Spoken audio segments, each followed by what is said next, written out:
We are in the 11:30 The Tiger Studio. I am Dylan Marsh. I'm joined with AD. What's going on? And today is a special day. We are now just 2 Saturdays away from having college football back in our lives again. How amazing does that sound? That feels really good. That feels so good. And just because Just of football this, in general.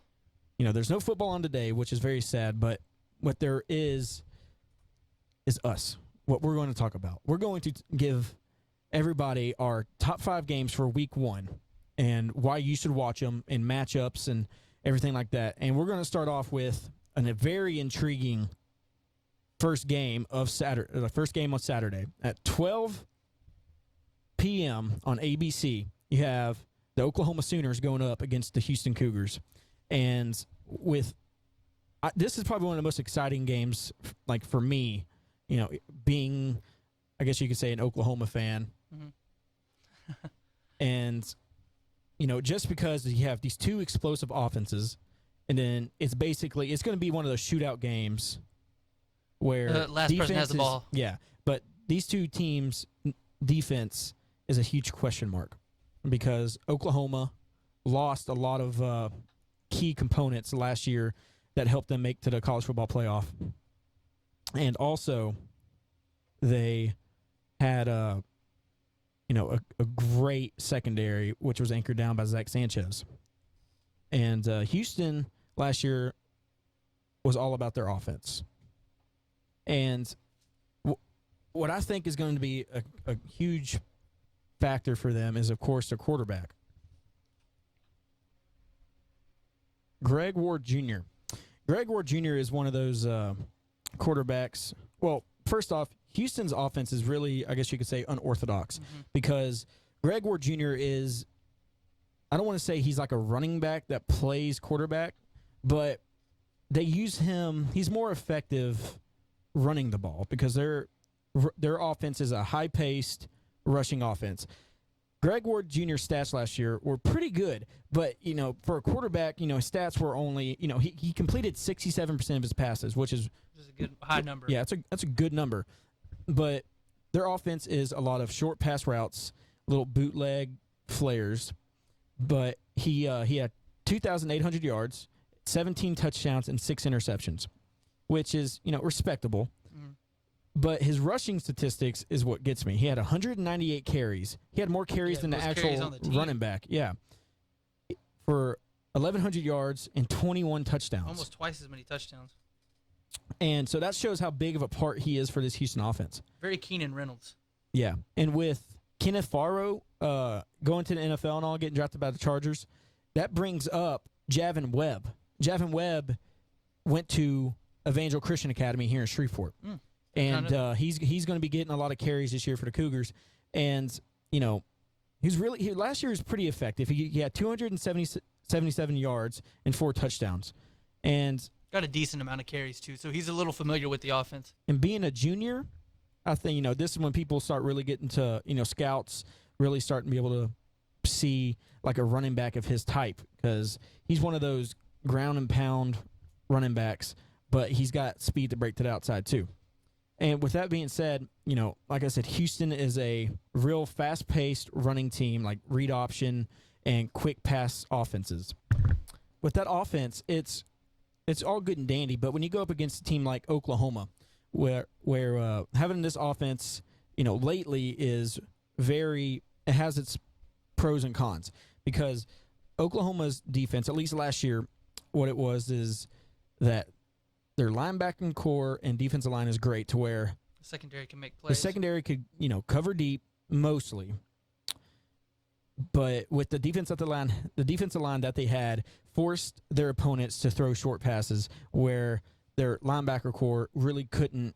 They're not great in coverage, as you can tell whenever they played Clemson in the college football playoff. And but another thing that Oklahoma seems to always have a problem with is, you know, dual threat quarterbacks. As you can see, even with 2013 when Texas A&M played OU in a Cotton Bowl, Johnny Manziel ran all over them. Wild. You know, Colt McCoy, whenever he was at Texas, always ran all over him.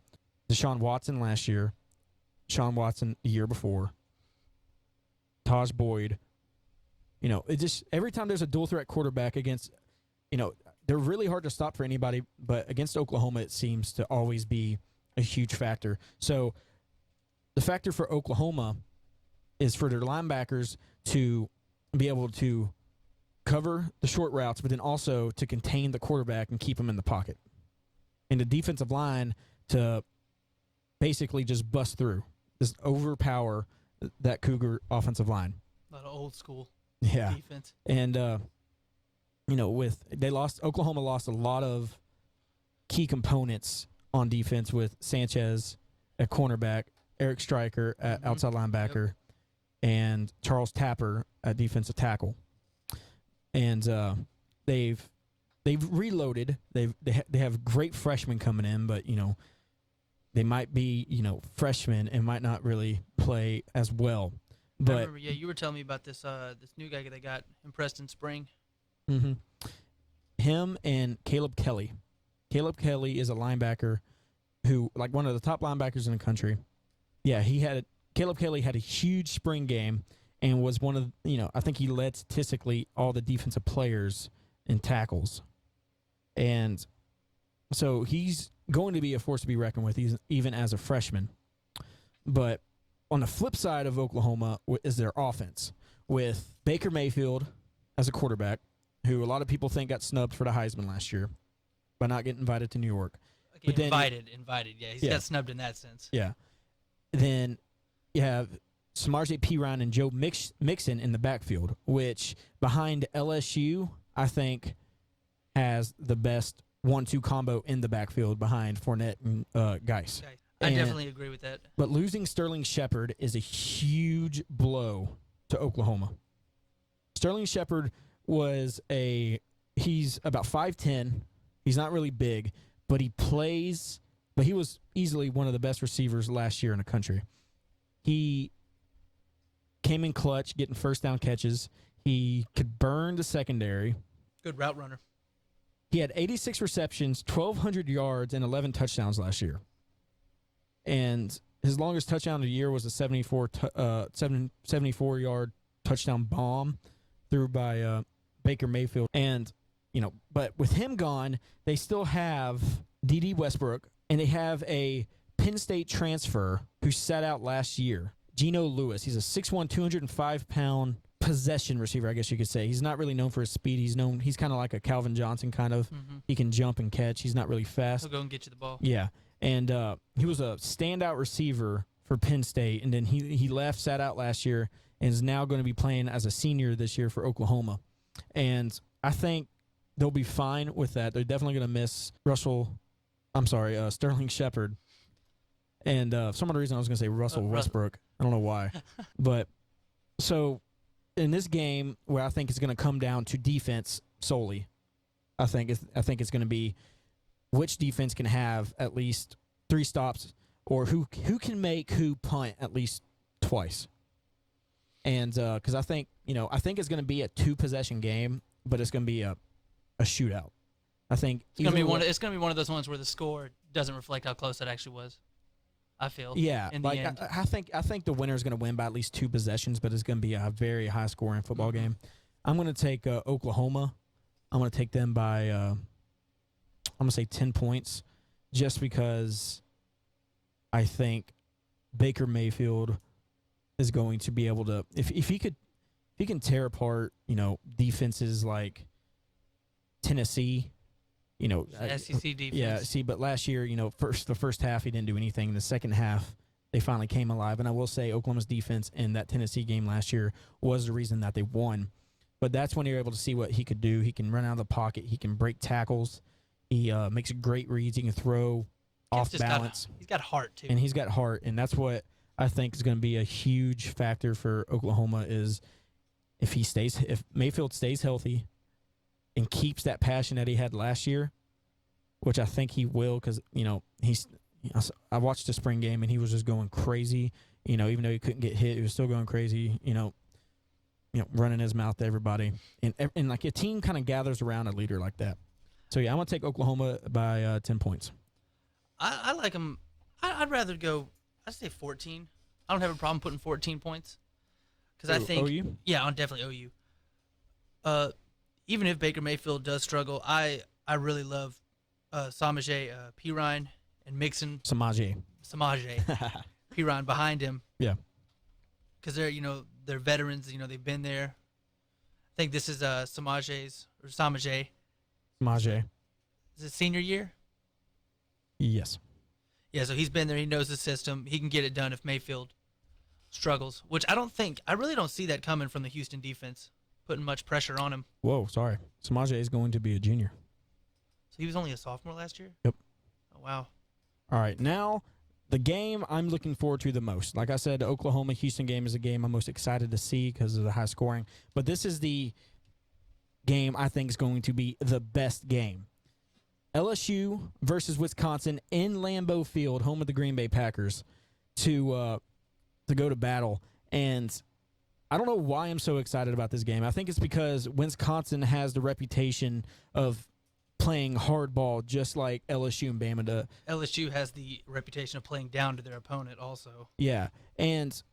But with the way Wisconsin plays, they've always been they've always have a great running back, even with Monte Ball and Melvin Gordon, with, being able to run the ball down your throat, being able to spread the ball out as well, but being rough at it and having a tough defense every year.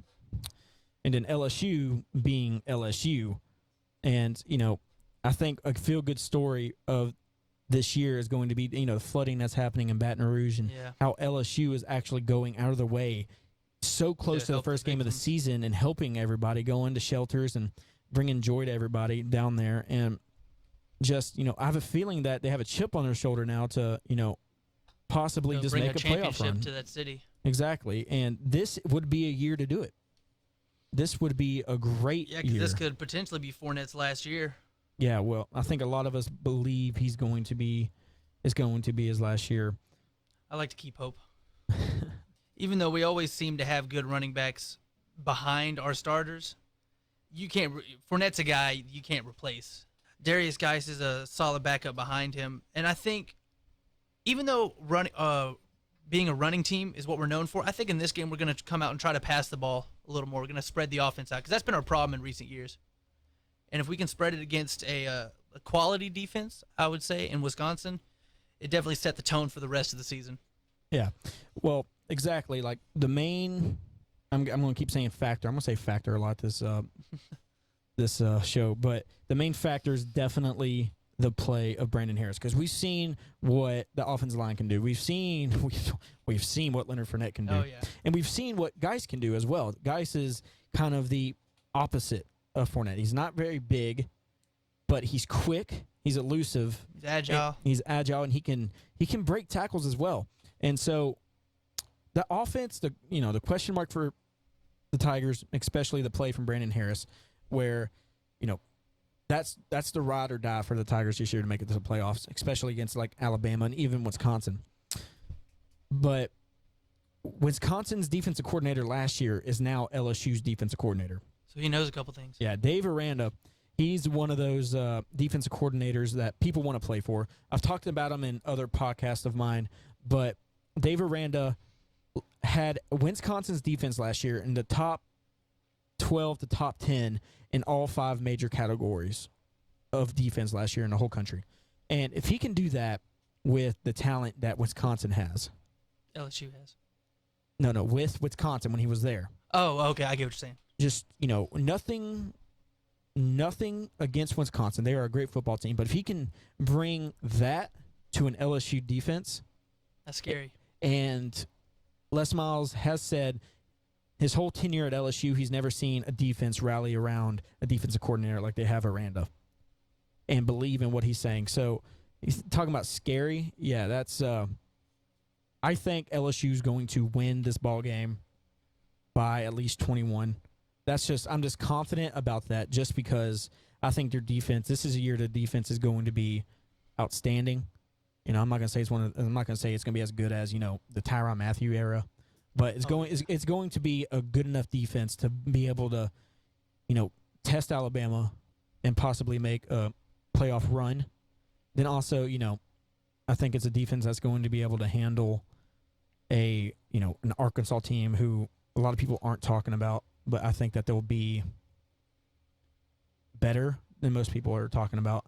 I agree with And, that. this is just a defense that LSU hasn't had in a while.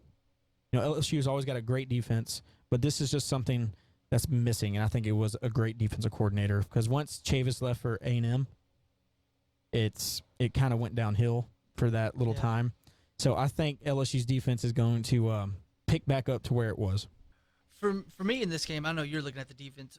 Me personally, I'm more into the offense because I really just think Brandon Harris is the X factor for this whole season.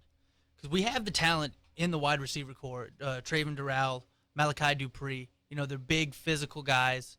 They're speedy. They run the routes good. And he got to get them the ball. He looks too jittery in the pocket. He's got to trust his team more. And that's what I want to see from him. Even though I do feel LSU will win. I like the 21 points. I feel like in the end they'll definitely try to run it down Wisconsin's throat to close out the game. And that's how I see them getting to the 21. Yeah, I think they need to start the game off spreading the ball out and developing that run game, like later on, I guess you can say, and start the pass game. Because we know what Leonard Fournette can do. Yeah. We need to see what Brandon Harris can do. Because once a defense is tired, there's no stopping Leonard Fournette. And, we were talking about Malachi Dupree and Durval. There's an incoming freshman that I talked about in my recruiting podcast I did with a freshman coming out of the IMG Academy in Florida. I think I heard briefly about that. Yeah, his name is Drake Davis. He's originally from Baton Rouge, but he went to IMG Academy for his senior year. But he's a 6'3", 212-pound freshman, and he ran a little over a 4.3 40. And when you have someone like Malachi Dupree, who's 6'3", 190 pounds, but not that quick, but then you get someone the same size and who has probably maybe even better hands than Malachi Dupree as a freshman, I think he's going to stand out. And like I've said all along, again, it's Harris, how he plays. And this year, it gives him another huge target to throw at besides Durrell and Dupree. So that's why I think this year is going to be a totally different year. And even, again, on the defensive side with Tre'Davious White, another Shreveport native, like he's anchoring down that secondary and that whole defense. And, he wears number 18, which is like the captain of the team. Yep. So, and he's a great leader. As we saw last year, their defense was pretty good, but, not up to LSU standards. Exactly. So that's my factor is the defense, because this is going to be a defensive ball game, I think. But, LSU's offense is going to score some points. So, yeah, I'm saying LSU 21. So, and, I know I didn't talk a lot about Wisconsin. It's just Wisconsin's just a team that they sound good on paper, but I think when they play a team like this, I don't think it's going to be on the field. It's a whole great different game. Because I think LSU's definitely got something to prove this year, especially because people have been doubting them, and they still are, and especially what's happening in Baton Rouge right now. They have a chip on their shoulder, and the whole state of Louisiana is just, I think it's solely a Louisiana thing of like where, LSU is LSU. You know what I mean? And this could also be a big game for Les Miles. We know he was on the hot seat last year. That was ridiculous. All right. Now, another game a lot of people are talking about, in my eyes, I think, is going to be a complete joke, and that is Alabama versus USC. So go ahead and give me your opinions on this one. With Alabama, you always got to worry about their defense. They've had probably one of the best defenses in college football for the past 7 years. They always have top players going into the draft. But with this Alabama squad, I'm really anxious to see what their quarterback does. I'm not sure if they've named a starting quarterback yet for Alabama. I don't know. And then they got to replace Derrick Henry as well. I've heard good things about this Bo Scarborough. Yes. Yeah, he's someone who's bigger in size, supposed to be faster, but we'll see if he can live up to that hype. They always have a defense. They always have a running game. They still have that front seven. They somehow always manage to find a quarterback who can do just enough. Like last year it was Jacob Coker. Let's see. I think Bama wins I think their offense is going to be fine. I think Scarborough, and they're loaded in the depth chart. So I say Bama by, I don't want to be too risky because I kind of keep up with this stuff. I'm gonna say Bama by I guess 21, just like the LSU game. Yeah, I'd probably go 20-21. Yeah, and see if it was like maybe in USC, I would say something maybe a little different, maybe. But Saban always has the Tide at he always has them ready for games like this. They always seem to show out first game of the season every single year because they're usually always in like a kickoff game, and just usually it's big time primetime football in the first week, and a lot of teams they play cupcake games and stuff like that. But now with the playoff, you have to first 4 games have to be decent D1 teams, and so but Alabama's always dominated their first game of the season usually. So I think Saban has them completely ready. I don't have any doubt that Alabama's gonna beat USC. So.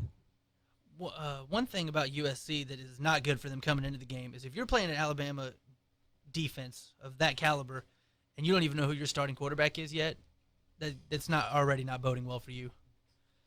One thing I do think they have going for them is Juju Smith-Schuster, their top receiver last year.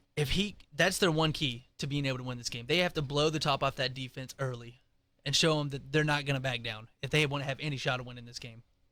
Yeah, as history has said, with Alabama, to beat Alabama, you have to have just like I said about Oklahoma, you have to have a great dual threat quarterback. Yes. Because Alabama's great at focusing on one thing, and that's where they dominate. But if you have an offense like, let's see, Ohio State, a couple of years ago with Ezekiel Jones and Ezekiel Elliott, and then when Oklahoma beat them in the Sugar Bowl in 2013 yeah.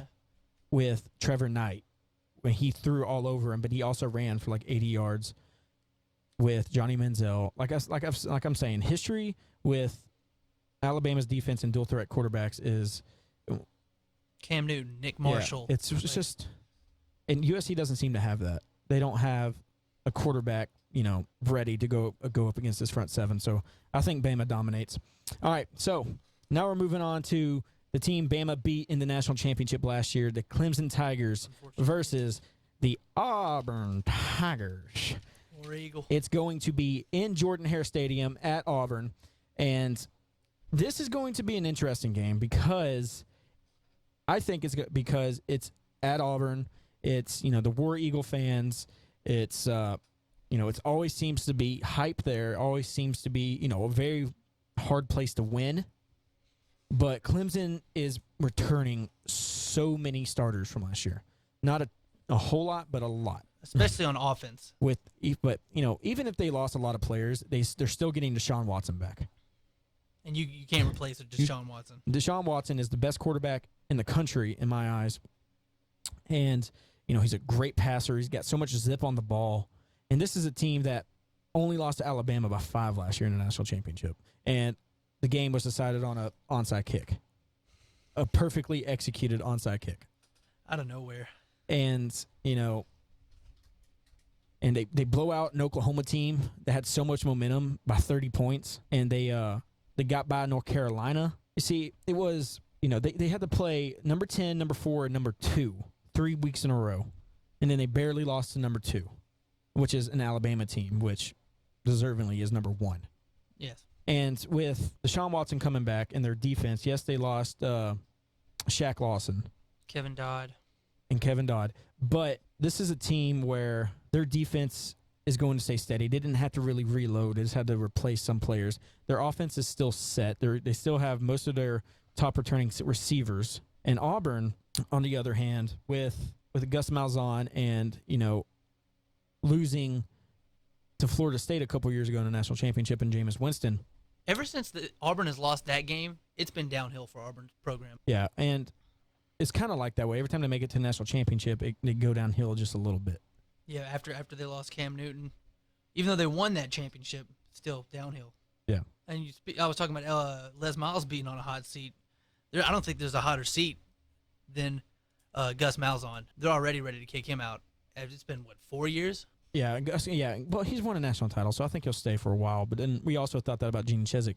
But with Jeremy Johnson. Auburn's a mess. With Jeremy Johnson coming back last year, he still didn't practice in his scrimmages in the spring game for Auburn. But this guy he came in to Auburn, everyone thinking he was going to be the next Cam Newton because he's 6'5", 234 pounds. He's athletic. He can, I'm not going to say he can run like Cam Newton, but he can sling the ball like Cam Newton. But he's kind of been inconsistent. Last year, Very underwhelming. cut short by injury. He threw for 1,900 yards, 19 touchdowns, and 9 interceptions. But that was through 10 games last year. And with Jeremy Johnson coming back, I don't think he's going to help him out that much.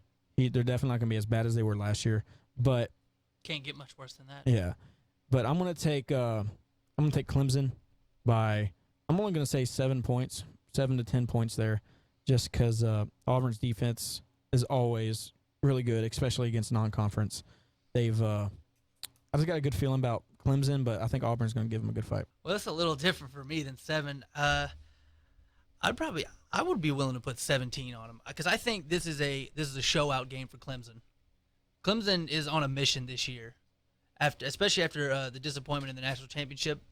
They're going to be coming hard. They're going to be coming strong, especially at a very underwhelming Auburn team, at least as to the way they've been the past couple years. Deshaun Watson, he's going to have a big game. Wayne Galloway, I think, is a small X factor, just because everyone's going to be focused so much on Watson that you're going to forget about the other weapons they have, and he's just going to run loose on them. All right.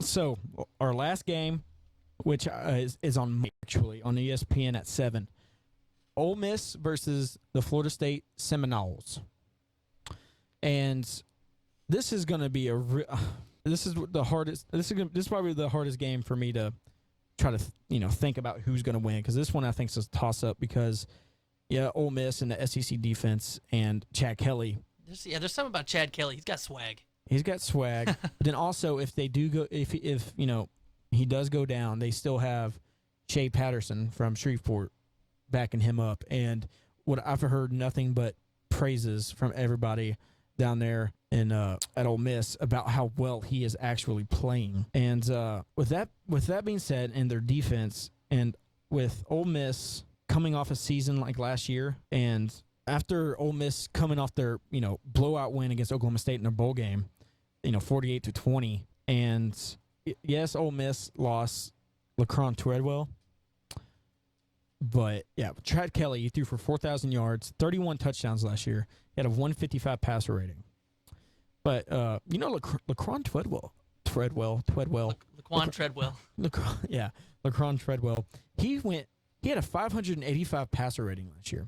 He went 3 for 3 with 134 yards and a touchdown. Treadwell? Yes. Oh, I thought there was a mistake there for a second. Nope.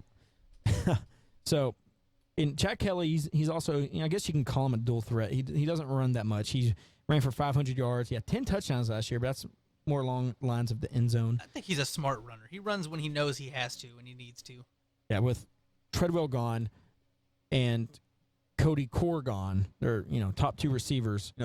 Their next top receiver is Quincy Adeborgio. I don't even know how to pronounce that, but he's a senior. He's 6'3". He's from Cedar Hill, Texas. Last year he had 71 catches for 998 yards. Oh, just too short, 2 yards short of that 1,000 mark. I know that probably killed him, but he had 10 touchdowns. And then the rest, everyone else, is pretty young at the receiving core for Ole Miss. But I think Chad Kelly, when I see him play, I think of an Aaron Rodgers, not the way he plays, but how he spreads the ball around and how he doesn't focus on 1 or 2 main receivers. So now Florida State, on the other hand, I think their defense is loaded now because they've matured. They got a very mature defense, which, most of their players now are, sophomore to senior on their defense. And don't get me started on Dalvin Cook. I think Dalvin Cook is maybe one of the best running backs in the country behind Fournette. He's very athletic, physical, and, he's just one of those guys that will get you 200 yards in a big game. And, he was under the shadow of Jameis Winston whenever Florida State had all the attention. And now lately, no one's really paying attention to Florida State. So no one really, people know about Dalvin Cook, but they don't actually watch him and watch him play. He could definitely carry that team. Yeah. If he needed to. And last year, Cook had a heck of a season last year. And I think he missed a game or two. Did he? I know he was injured. He had a if he Yeah, he had see, Cook, he had 19 touchdowns, 1,691 yards on 229 carries. And with Sean McGuire, a senior this year for the Seminoles, and Sean McGuire, the guy who stepped in for Winston after he, stole crab legs. he was hungry. Yeah, he stole crab legs, and McGuire stepped in, and they won I think they won in overtime. They beat Clemson. Yeah, they beat Clemson in overtime, and this was a year after they won a national championship. And so I think the McGuire-Cook offensive combo right there, I think is going to be enough to. I think they're going to beat Ole Miss. I think it's going to be a really close one. I cannot tell you how this game is going to go, but so I don't know how to predict it. But I'm going to say Florida State by 3. All right, I give them at least 7, mostly because a lot of the pieces Ole Miss lost on that defense was used to stop the run. Especially in the SEC, that's what you got to be able to stop the run, or else you're going to drown. Dalvin Cook definitely has the potential to run all over that defense, or any defense for that matter. I'm the same with you. It was sort of hard to pick this game, but in the end, I do feel that Florida State can get it done. Definitely gonna be a close game. But I think that for the rest of the season, Ole Miss should be considered a dark horse for that SEC West, especially with Chad Kelly coming in on some experience, getting a couple big wins for him last season, and returning a couple key components to that running game. I like them. All right, well, those are our top 5 games of Week 1. We will be back with a Week 1 wrap-up and discuss how the games went. We'll have, hopefully, AD will come back. We'll have JD with us, too, to discuss that. So to go over the top 5 games that we said, it is the first game that comes on 12 p.m. on ABC is Oklahoma versus Houston. Most likely going to be a very high-scoring game. It's going to be an exciting game to watch. A great game to set the pace of Week 1. Then right after that on ABC, you got LSU versus Wisconsin at Lambeau Field. Then later on that night at 7 p.m. on ABC again, you have Alabama versus USC at Cowboy Stadium in Arlington. I'm sorry, AT&T Stadium, if that's what it has to be called. And then Clemson versus Auburn. That's at Jordan-Hare Stadium, home of the Auburn Tigers, 8 p.m. on ESPN. So you have to switch back and forth for the Bama, USC, Clemson, Auburn game. And then Monday night, Ole Miss versus FSU at the Citrus Bowl in Orlando, Florida on ESPN at 7 p.m. So thank you, everybody. Have a blessed day.